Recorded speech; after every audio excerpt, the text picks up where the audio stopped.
Welcome to Knicks.com. Jonah Ballow here with Justin Holiday. Justin, first I want to talk to you about your experience in LA. That's kind of a rare opportunity for all the brothers to be in one place. Yeah, it was a date that I actually, had on my calendar, a date that I knew was going to go down. Usually I don't really pay attention to dates, but that day I was excited. I got to go to both of my brother's games on Saturday, and haven't seen my little brother play actually since maybe before high school. So it was a good day for me. What's it like to watch him play UCLA on the college floor there with a pretty solid squad this year? Oh, it was great, man. Love watching my brothers play. I love supporting my family, and obviously he did his thing, he did well. So it was, again, a good experience for me. All right, in terms of your personal experience here, we've watched some of your games and the growth that you've had, some career highs now for you. What has your experience been like in the NBA and to get to this point and now starting to achieve some success, getting some solid minutes, and fans are really looking at you as one of the guys that's playing an impactful part of this team in terms of wins and losses? My career has been obviously a roller coaster up and down, but in every situation I've grown. And, I just can't call anything else but a blessing. Each situation, the times when I'm playing great or playing, is a blessing, and even the times when I'm not, because in those times I'm learning. I'm learning in both situations. So obviously to be able to have this role here on this team is amazing feeling, and I'm glad I'm here and part of this team. When you look at the X's and O's and what you do, a lot of teams look at the 3-and-D type of guys, and you kind of fit into that mold there and on the ability to do it on both ends of the floor.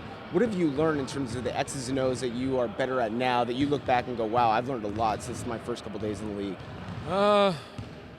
Really, to tell you the truth, the most that I had to learn or figure out really was just my confidence on both ends, the whole time. As far as X's and O's go, I've actually always have been intelligent in that area. I've always studied the game. Obviously, the NBA game is different than college and even overseas. So I think my experience in playing in all those situations overseas at D-League, I had that before I got here. It was just about, when things aren't going your way, to be able to continue to push, continue to shoot that ball, continue to do whatever it is that you do. And that's the biggest thing I've learned from, my first day of being here. Yeah, a lot of guys talk about that confidence is just knowing you can be on the floor and run with these guys on a nightly basis. So when your minutes are up and down, how do you then not try to do too much when you're on the floor there for that period of time and play within yourself? Well, again, every situation I've been in has helped me. So I've been on teams when I've had little minutes. And in those times I figured out that you can only, you are who you are. It hurts you more when you go out and try to go and, reach for what you want to do. When you go out and trying to, I got to do this, I got to do this, I got to do this. That doesn't ever, it works out at times, but usually you end up, one, being upset with yourself for, making a mistake, whatever the case may be, but two, you end up hurting the team. So I know what I bring to the game. Again, I've played around a lot of places. I have a lot of experience. I know what I bring, and at this point in my career, that's what I'm going to do night in and out, regardless of minutes. I know that time I'm on that floor, I can help. How do you view playing multiple positions? I know a lot of guys have talked about it doesn't really matter, 2, 3, maybe even 4 in terms of your case. When you're playing those different positions, does your mindset change, the way you operate change on the floor?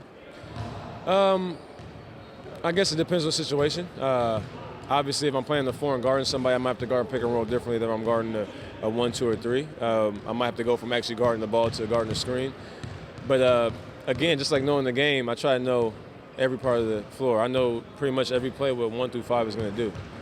And, I guess, I don't know, for whatever reason, that's just how I've always been. So I know what I want. I know what's supposed to happen. And when I get in those situations, it just comes pretty natural to me. Again, it's different situations. So, yes, it's going to be different than me playing the 1, 2, or 3, or whatever the case may be. But, still at the end of the day, the effort and the energy is going to be there. You talked about being a student of the game. Is that mostly the film work that you put in and watching each of these guys and their tendencies and preparing for each game? Tell you the truth, obviously, I've watched a lot of film. I've seen a lot of players, but the way it works for me is playing the person one time, or guarding somebody one time, or watching them again, watching film on what they like to do.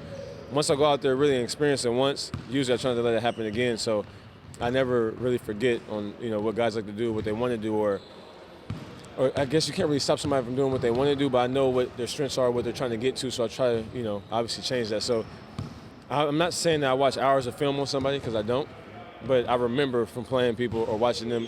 A lot of games I watched with the Warriors. I remember a lot of games I watched with Atlanta. I remember what guys like to do, and that's again 1 through 5. Yeah, it's putting that out, downloading that database right in your memory. Keep it.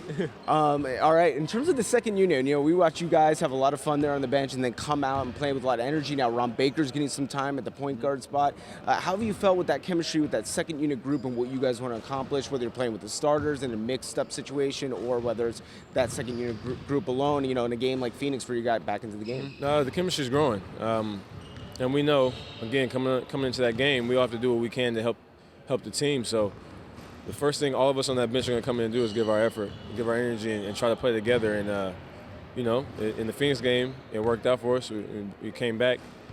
Obviously, we didn't win the game, but we came back in the game. So that's the things we want to try to do is really kind of take it back to the basics. Let's start off with the effort, with the energy, playing defense, and then let the rest, fall where it may. All right, finally, Pacers coming to town, your first meeting matchup against them. A big one in terms of the standings right now where you guys are sitting at. Paul George, a guy that most likely you'll probably see some time against. What do you think about this Pacers team? I think it's a good team. Obviously, they have Paul George. We got Jeff Teague, who I played with before. So they got a lot of players that obviously they're good at this level, great at this level, and they're going to be able to, try to change the game. But, again, if we just come out as a team, play together, have that effort and energy, especially defensively, I think we're going to be okay. Always appreciate your time, and honestly, this was great. Thank you so much. Thank you, too. There he is, Justin Holiday, right here on Knicks.com.